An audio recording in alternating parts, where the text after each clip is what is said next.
नमस्कार, मी भास्कराचार्य प्रांजली सोहनी. स्वागत आहे आपले उपासना कुंडली या चॅनलमध्ये. काल आपण धनुराशीविषयी माहिती बघितलीत.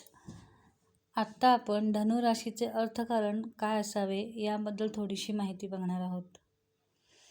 धनु ही राशीचक्रातील गुरुची रास आहे. अग्नितत्वाच्या या राशीचा स्थायी भाव द्विस्वभावी असतो. आध्यात्मिक प्रवृत्तीची रास म्हणून धनुरास साधारणपणे ओळखली जाते. अग्नितत्वाची रास असल्यामुळे या राशीचा कल उत्पादकता व निर्मितीकडे असतो. या व्यक्ती नेहमी मेहनती असतात. त्यांना शारीरिक श्रमाचा कंटाळा नसतो. प्रवास, भ्रमंती व मुलाखतगिरी या व्यक्तींना आवडते. पैशाचा हव्यास या व्यक्तींना नसतो. गरजेपुरता पैसा असावा एवढंच त्यांना सारखं वाटत असतं. पैसा कमवला तरी त्याचा विनियोग त्या नेहमी सामाजिक किंवा धर्मादाय कार्यासाठीच करतात. पैसा साठवून त्याची गुंतवणूक करावी याकडे या व्यक्तींचा कल अजिबात नसतो. सर्वसाधारण व्यवसाय आणि उद्योगापेक्षा नोकरी करण्याकडेच धनु व्यक्तींचा कल अधिक असतो.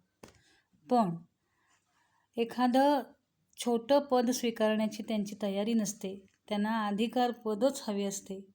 त्यामागे अधिकाराची लालसा नसते, तर त्यांची स्वातंत्र्यप्रियता कारणीभूत असते. कुणाच्या वैचारिक दासत्वाखाली राहणं किंवा कुणाचंही ऐकणं त्यांच्या स्वभावाला अजिबात मानवत नाही.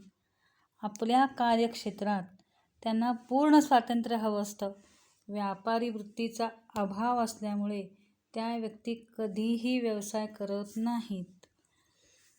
आणि दीर्घ मुदतीच्या योजना यामध्ये शक्यतो करून पैसा ठेवण्याचा विचार अपवादात्मक परिस्थिती वगळता त्या करत नाहीत.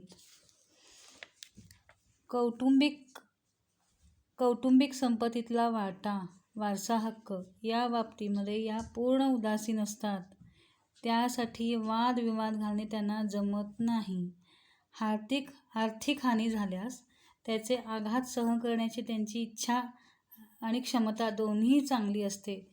परंतु प्रापंचिक कारणासाठी आपल्या वारसा हक्काने आलेल्या जमिनी किंवा शेतीतला वाटा, अगर कोणताही वाटा असो, त्यासाठी त्या धडपडत नाहीत, कारण त्या धार्मिक असतात. या अर्थकारणाचा विचार केला असता अपवादात्मक परिस्थिती वगळता धनुराशीची व्यक्ती अशा स्वरूपाचीच असते. धन्यवाद.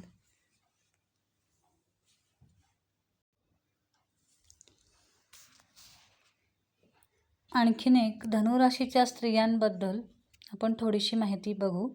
धनुराशीची व्यक्ती साधारणपणे स्वतंत्र विचाराची असते. त्यामुळे स्त्रियासुद्धा या नियमाला अपवाद ठरत नाहीत. नोकरदार स्त्रियांमध्ये धनुराशीच्या स्त्रिया संख्येने अधिक असतात. या राशीच्या अंगी व्यावसायिक गुणवत्ता असल्यामुळे त्यांचं प्रमाण वैद्यकीय, अभियांत्रिकी किंवा इतर क्षेत्रातील अधिक असतं. वकिली व्यवसाय करणाऱ्या स्त्रियांमध्ये धनुराशीचं प्रमाण अधिक असतं. याचं कारण वकिली करताना स्वतंत्र विचाराची बाजू आपल्याला मांडता येते हा एकच होय. धनुराशीच्या स्त्रियांमध्ये परमार्थाची आवड असते. सर्व प्रकारचे धार्मिक विधी, व्रतवैकल्ये व सांस्कृतिक कुलाचार याचं त्या यथायोग्य पालन करतात.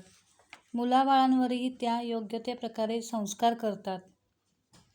धनुराशीच्या स्त्रियांना प्रवासाची व भ्रमंतीची मनापासून आवड असते.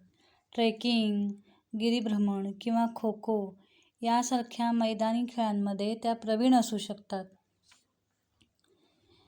या स्त्रियांना फॅशनची आवड नसते. सौंदर्य प्रसाधने त्या कमीत कमी वापरतात. नटण्यामध्ये, मुरडण्यामध्ये त्यांना वेळ घालणं आवडत नाही. खर्चाच्या बाबतीतही त्यांचा व्यवहार ज्ञान जेमतेमच असतं. ही झाली धनुराशीच्या स्त्रियांबद्दल माहिती.